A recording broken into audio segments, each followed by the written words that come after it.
Hello history lovers, ready for a time travel. आज हम देखेंगे पुराने राजा महाराजा और गणराज्यों की दुनिया। तैयार हो जाओ, बहुत मजा आने वाला है। तो 3000 साल पहले राजा कैसे चुनते थे? वोटिंग नहीं होती थी, उस जमाने में यज्ञ होते थे। सबसे फेमस अश्वमेध यज्ञ। सोचो, अब घोड़ा छोड़ा जाता है, अगर कोई दूसरा राजा उसे रोके तो लड़ाई। अगर घोड़ा आराम से घूमता रहे तो पहला राजा पावरफुल माना जाता था। क्या बात है इन यज्ञों। दोस्तों, स्टैटिट्यूड में आप सभी का फिर से बहुत बहुत स्वागत है। मैं हूं वैभव और आज हम एनसीईआरटी के अगले चैप्टर यानी कि क्लास 6 के 5th चैप्टर राज्य राजा और एक प्राचीन गणराज्य की बात करेंगे। इसके लिए हमने पीपीटी भी आपके लिए तैयार करी है और काफी इजी लैंग्वेज में हमने इसको लिखा है कि हम क्या बताने वाले हैं। उसके साथ ही कुछ पॉइंट्स जो है मैं आपको आज बुक से भी पढ़ाने वाला हूँ। तो हमने पहली वीडियो में जाना कि आदि मानव कैसे इस दुनिया में रहा, कैसे क्या करा। उसके बाद जब हम आगे बढ़े तो हमने सिंधु घाटी सभ्यता के बारे में जाना, 5000 साल पुरानी सभ्यता के बारे में। फिर हमने ये भी जाना कि जो वैदिक काल था यानी कि जो ऋग्वेद काल था उसमें हमें कैसे राजा रहते थे, क्या कर होते थे, कैसे लोगों की इनकम होती थी। इसके अलावा आज की वीडियो में हम लगभग 3000 साल पहले चलेंगे और आज की डेट में हम ये जानने की कोशिश करेंगे कि पहले के डेट में कैसे लोग अपने शासक चुनते थे, कैसे बड़े बड़े राज्य होते थे, गणराज्य होते थे। अब देखिए, गणराज्य एक यहाँ पे लिखा जा रहा है और कैसे शासन प्रणाली होती थी, किस प्रकार लोग बटे हुए थे। तो ये सब जानकारी हम जानने की कोशिश करेंगे।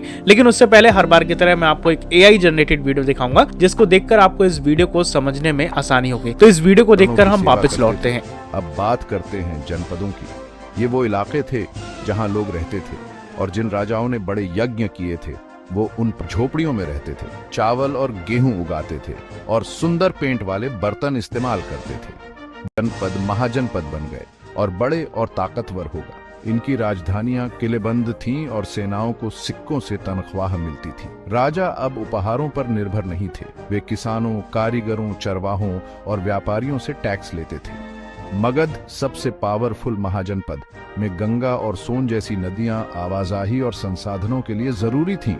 जंगलों के हाथी और खदानों के औजार उनकी सेना को मजबूत बनाते थे। साल पहले सिकंदर भारत जीतने आया, लेकिन जब वो व्यास नदी पर पहुंचा तो उसकी सेना भारतीय सेनाओं से डर गई। यहाँ फैसले मिलकर लिए जाते थे, अक्सर गर्मागर्म बहस के बाद। तो ये थी कहानी पुराने राजा, बड़े यज्ञ और ताकतवर गणराज्यों का उदय। इतिहास हमेशा हैरान करता है ना। अगली बार तक अतीत की खोज करते हैं। तो दोस्तों, वीडियो में एक बार फिर से स्वागत है और अभी आपने इस वीडियो में देखा ही। आइए हम एजुकेशन पर्पज से इस वीडियो को देखते हैं। तो एनसीईआरटी की जो बुक है, सबसे पहले हमें क्या जानने को मिलता है? हमें ये बताया गया है कि जो शंकरन है, एक कैरेक्टर है, वो सुबह सुबह उठता है और देखता है कि उसके नाना नानी वोट डालने जा रहे हैं और नाना नानी जो वोट डालने जा रहे होते हैं तो काफी उत्सुकता में होते हैं। वो शंकरन के दिमाग में ये सवाल आता है कि नाना नानी जी इतना क्यों उत्साहित हैं और वो कहाँ जा रहे हैं। तो वहां पे नाना जी उन्हें और बताते हैं कि वो अपने शासकों को चुनने जा रहे हैं। तो सबसे पहले इस बुक में बताया गया है कि लगभग 50 वर्ष से हम अपने शासकों का चुनाव मतदान के जरिए ही करते आ रहे हैं। भारत एक लोकतांत्रिक देश है, इसके अलावा और भी देश हैं जो लोकतांत्रिक हैं। तो वहां पे चुनाव कैसे होते हैं? वहां पे चुनाव होते हैं, हम अपने देश के जो शासक कहें या जो सेवक कहें, हम कैसे चुनते हैं? हम उन्हें चुनते हैं वोट देके। अगर आप 18 साल से नीचे हैं तो अभी तो आप वोट दे नहीं सकते, बट आपके घर में अगर बड़े भाई हैं, बड़ी बहन है, अगर मम्मी पापा वोट देने जाते होंगे, आपने देखा होगा ना, तो हम कैसे चुनते हैं? उन्हें वोट देके चुनते हैं। लेकिन करीब 3000 साल पहले ऐसा नहीं होता था। कैसा होता था? तो भाई हम वो जानने की कोशिश करते हैं। तो फिलहाल हम अपने पीपीटी में चलते हैं जहां से हम आसान भाषा में से पढ़ सकते हैं। तो लगभग 3000 साल पहले राजा बनने के लिए यज्ञ किया करते थे और समाज जो था वो 4 वर्णों में विभाजित था। इसमें जनपद और महाजनपद राज्यों का भी उदय हुआ। अभी हम जानेंगे कि ये जनपद क्या है और महाजनपद क्या है। अब थोड़ा सा वेट करिएगा। आइए, यहाँ पे सबसे बड़ी बात होती है कि राजा कैसे चुने जाते थे। यहाँ पे अश्वमेध एक यज्ञ के बारे में आपने सुना होगा। बेसिकली यहाँ पे क्या होता था कि राजा क्या करते थे, कोई भी जो शक्तिशाली राजा है वो क्या करता था, चुनौती देने के लिए किसी दूसरे राज्य को एक घोड़ा छोड़ देता था, फिर स्वतंत्र रूप से उसे घूमने दिया जाता था। उसके बाद अगर कोई अन्य राजा उसे घोड़े को रोक लेता था या गुजरने देता था। 2 ही ऑप्शन होंगे। अगर रोक लेता था तो इसका मतलब है कि वो चुनौती दे रहा है, और अगर गुजरने देता था तो फिर फिर यहाँ पे है कि हाँ उसने उसको राजा मान लिया है। तो इसके बाद यज्ञ का आयोजन होता था जिसमें जो पुरोहित थे वो यज्ञ का संचालन करते थे। आइए अब हम जानने की कोशिश करते हैं कि प्राचीन भारतीय समाज की वर्ण व्यवस्था कैसी थी। तो हम सभी को पता ही है कि प्राचीन भारत 4 वर्ण में बटा हुआ था, ब्राह्मण, क्षत्रिय, शूद्र और वैश्य। जो ब्राह्मण थे वो वेदों का अध्ययन करते थे और यज्ञ करते थे। क्षत्रिय जो थे वो युद्ध करते थे और लोगों की रक्षा करते थे। इसके अलावा शूद्र का जो लिखा गया है वो लिखा गया कि वो अन्य वर्णों की सेवा करते थे, और जो वैश्य थे वो किसान, व्यापारी और पशुपालक थे। तो ब्राह्मण, क्षत्रिय, वैश्य, शूद्र, ये 4 वर्णों में हमारा समाज बटा हुआ था। तो बुक में भी हमें यही सब बताया गया है कि राजा ने रोका तो अश्वमेध यज्ञ करने वाले राजा से लड़ाई करनी पड़ती थी, जो कि मैंने आपको बताया। ये सारी चीजें आप पढ़ लेना बेसिक। तो वर्णों के बारे में यहाँ पे बताया गया है। देखिए ब्राह्मण, क्षत्रिय, वैश्य और शूद्र जो 4 वर्ण थे वो यहाँ पर बताए गए हैं।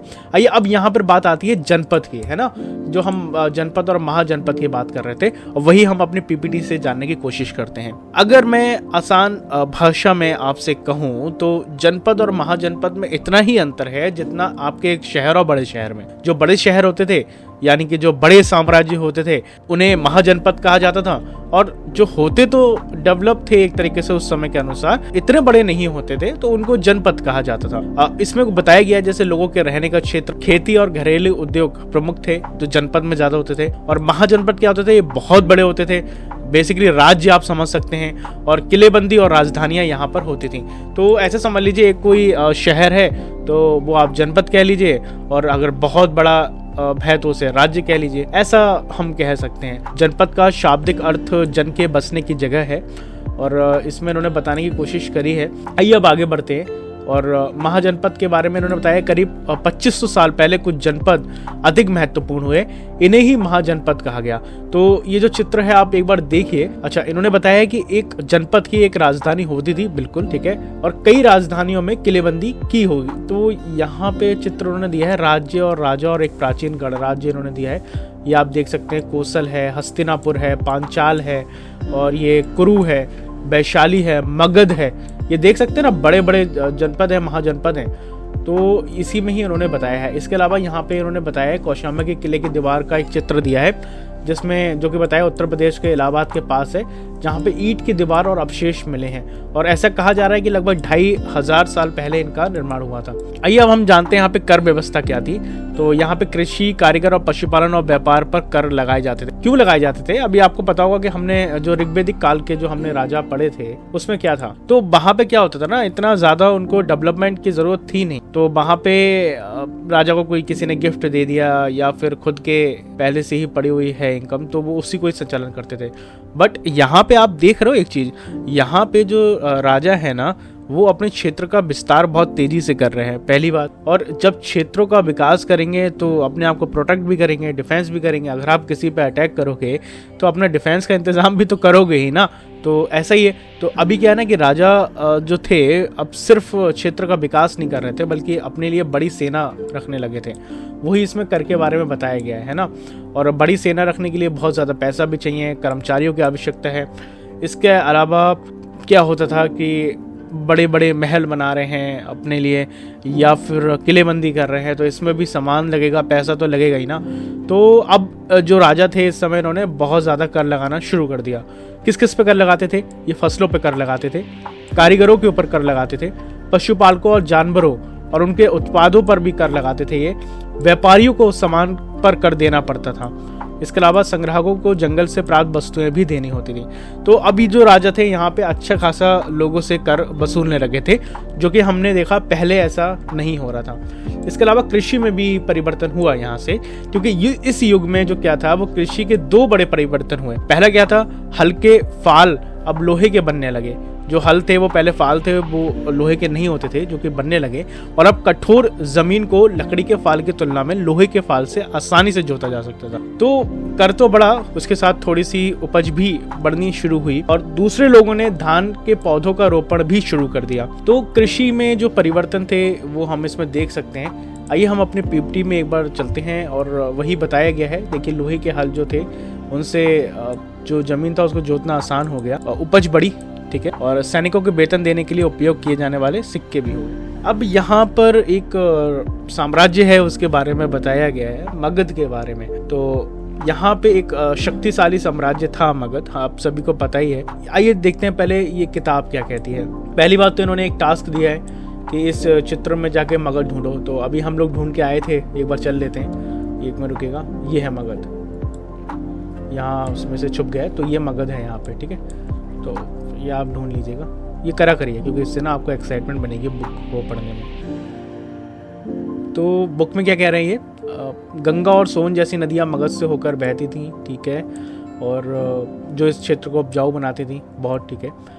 मगध में दो बहुत ही शक्तिशाली शासक हुए, एक बिंबिसार और अजात शत्रु, और अन्य जनपदों को जीतने के लिए हर संभव साधन अपनाते थे, जो कि इन्होंने बताया है। महापद्मानंद एक और महत्वपूर्ण शासक थे, जो कि उन्होंने बताया है। 2300 साल पहले की बात है। अब यहाँ पर एक चर्चा हो रही है कई बार आपने वो गाना सुना होगा ना, सिकंदर वाला, तो सिकंदर की यहीं से ही शुरुआत होती है, क्योंकि लगभग ऐसा कहा जाता है कि 2300 साल से भी पहले की बात है कि जो मैसिडोनिया का राजा सिकंदर था, वो पूरी दुनिया को जीतना चाहता था। तो वो क्या होता है, अपनी सेना को लेकर निकलता है भारत की ओर। तो जब वो भारत के उपमहाद्वीप के ऊपर अटैक करने के लिए निकलता है, सोचता है कि हम उसको जीत लेंगे, तो बीच में वहाँ पर ब्यास नदी मिलती है उसे, और जब उसने मगध की ओर बढ़ना शुरू करा तो उसके सिपाहियों ने इनकार कर दिया। क्यों कर दिया? क्योंकि वो इस बात से भयभीत थे कि भारत के शासकों के पास पैदल, रथ और हाथियों की बहुत बड़ी सेना है। बिल्कुल, उस समय मगध एक बहुत बड़ा साम्राज्य था और उनके पास अच्छी खासी सेना थी। अब 1 मिनट रुकिए, मैं आपको दिखाने की कोशिश करता हूँ ब्यास नदी कहाँ की बात हो रही है। हम लोग ऊपर चलते हैं, तो ये देखिए, ये है ब्यास नदी। तो जो सिकंदर की सेना थी वो यहाँ से होते हुए यहाँ पहुँची होगी। तो इस नदी के ऊपर जाने की उनकी हिम्मत नहीं हुई, क्योंकि मगध उस समय बहुत बड़ा साम्राज्य बन चुका था। आप अगर देखिएगा, धीरे धीरे करके उसने विस्तार किया था, तो उनकी हिम्मत नहीं हुई कि वो आगे बढ़ सकें, और सिकंदर जो था वो भारत को बिना जीते ही वापस चला गया था। ऐसा कहा जाता है कि उसने पूरी दुनिया को जीतने की कोशिश करी थी। आइए अब हम आगे बढ़ते हैं, किताब में क्या लिखा है। एक और राज्य की बात की गई है बज्जी, इसके बारे में लिखा गया है कि मगध एक शक्तिशाली राज्य तो बन गया था, उसके नज़दीक ही ये राज्य था जिसकी राजधानी वैशाली थी, बिहार जिसे कहते हैं। यहाँ एक अलग किस्म की शासन व्यवस्था थी जिसे गढ़ या संघ कहते थे। गढ़ या संघ में कई शासक होते थे, इसमें से प्रत्येक व्यक्ति राजा कहलाता था। ये सभी राजा अनुष्ठानों का एक साथ संपन्न करते थे। सभाओं में बैठकर ये बातचीत करते थे, बहस करते थे और वाद विवाद के जरिए अब तय करते थे कि क्या करना है। बेसिकली यहाँ पे अब क्या होने लगा ना, गैदरिंग होने लगी। पहले क्या था कि पहले एक ही राजा था, ठीक है, किंग था, तो वही पूरे को रूल कर रहा था। बट हुआ क्या कि जो ये वाला राज्य था वजी, इसमें क्या हुआ, इन्होंने ना एक जो साम्राज्य था उसको कई भागों में बांट दिया। जैसे एक प्रमुख होता होगा, पर यहाँ पर जो था, यहाँ पर छोटे छोटे और इन्होंने भागों में बांटकर एक गण की स्थापना करी, जिससे क्या होता था कि उस राज्य का है, उस साम्राज्य का है, ज़्यादा विकास हो पाता था। तो उस राज्य के लिए जो भी फैसले लेने होते थे, तो जो वहाँ के राजा बनाए गए थे उस क्षेत्र के छोटे छोटे, तो वो सब मिलकर एक जगह आके ही डिसीजन लेते थे कि आगे हमें क्या करना है। तो अंत में अगर हम इस चैप्टर की बात करें तो हमें यही जानने को मिलता है कि 3000 साल पहले नए शासकों का उदय हुआ और यज्ञों का प्रचलन हुआ। हमने इसमें जाना कि कैसे शासक कैसे बनते थे और कैसे लोग शासन करते थे। इसके अलावा हमने जाना कि 2500 साल पहले महाजनपदों का बनना शुरू हुआ। हमने देखा कि मगध जैसे साम्राज्य बड़े हुए जिनके पास कोई छोटी मोटी सेना नहीं थी, बहुत बड़ी सेनाएं होती थी, जो कि एक ऐसे आदमी को भी रोक सकती थी जो दुनिया जीतने निकला था, और अधिकांश उसने क्षेत्र जीत भी लिया था। और इसके बाद हमने 2300 साल पहले हमने ये देखा कि सिकंदर का आक्रमण जो हुआ था। इसके ऊपर इंटरेस्टिंग टॉपिक है सिकंदर का आक्रमण। अगर आपको वीडियो चाहिए तो मुझे बताइएगा जरूर, इसके ऊपर हम एक बार फिर से वीडियो बनाएंगे। और जो ये गणराज्य का था ये फिर से अंत हो गया था। गणराज्य हमने जाना कि क्या होता था, तो ये 1500 साल पहले इसका अंत हो गया था। तो आज की वीडियो में इतना ही रखते हैं। वैसे तो मैं पीपीटी से ही आपको पढ़ाता हूँ, बट आज मैंने एनसीईआरटी की बुक भी ली है, क्योंकि ये जो चैप्टर था ये रोचक है और इसको बुक से पढ़ना भी जरूरत था। अगर ये वीडियो अच्छी लग रही हो तो सब्सक्राइब करिए। आप सब्सक्राइब नहीं कर रहे हैं, वीडियो में कुछ कमी लग रही है तो बिल्कुल हमें बताइए, हम ठीक करेंगे। बट अगर अच्छी लग रही है और लग रहा है 1% भी नॉलेजेबल है तो सब्सक्राइब जरूर करिए। मिलते हैं अगली वीडियो में। अपना और अपना बहुत ज़्यादा ध्यान रखिएगा। नमस्कार।